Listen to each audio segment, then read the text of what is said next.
Our population, as it is increasing right now, is a death sentence. It'll kill us, or at least a large chunk of us. Well, we have to be very solicitous of the planet and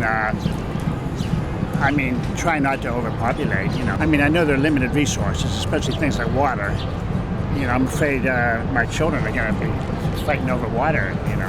The fact that there's a lot of people on Earth, in and of itself, is not a problem. It's only a problem if you look at those two things. Number one, that we're competing for more stuff, or there's more of us competing for the same stuff. Number two, that there are more people in a given space without the same social constructs that they used to use for belonging and for conflict resolution and so on.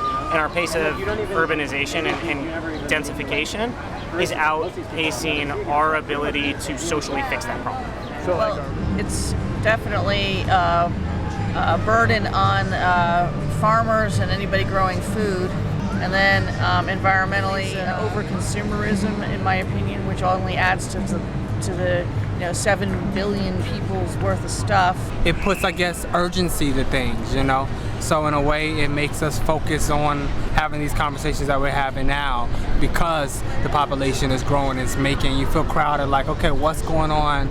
Well, how can we fix this? So with more people brings more questions. Yeah. We're changing day to day. But tell me, why do the children play? Gee, that's a good one. That's a good one. That really is. Oh, wow. I'll have to think on that. Wow. Just try and control your behavior. Of bringing innocent people into the world who are going to die because there's no way to care for them, and it's tragic. You have to consider the fact that they're going to be around a little bit longer than you will, and so therefore you try and pave the road for them. We have a sacred responsibility to preserve the planet for future generations, and whatever that involves. It's irresponsible not to acknowledge that. I think it really does boil down to we got to check the religions in our various societies and really just take them out of the government altogether. Then you'll get sensible sexual health programs, sensible programs overall.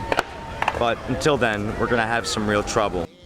If you really feel that strongly about immortality, do something great for the world. That way everybody remembers you.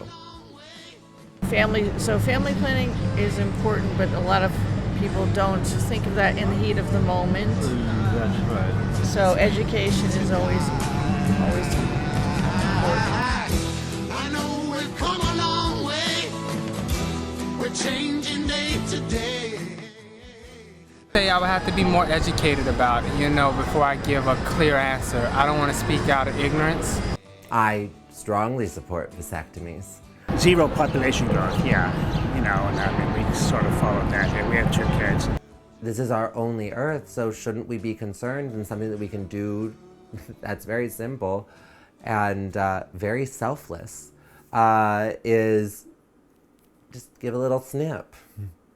I was a happy-go-lucky bachelor, and I still am. But at any rate... Are you? Yeah, well, no kids. No kids. As for me, I don't plan on having any children. And I say that as a 40-year-old man. It's too much of a responsibility, it's a legal commitment, it's a moral obligation, and it's too damn expensive. I would rather my ideas go on than my genetics, so to speak. Tell me, why do the children play?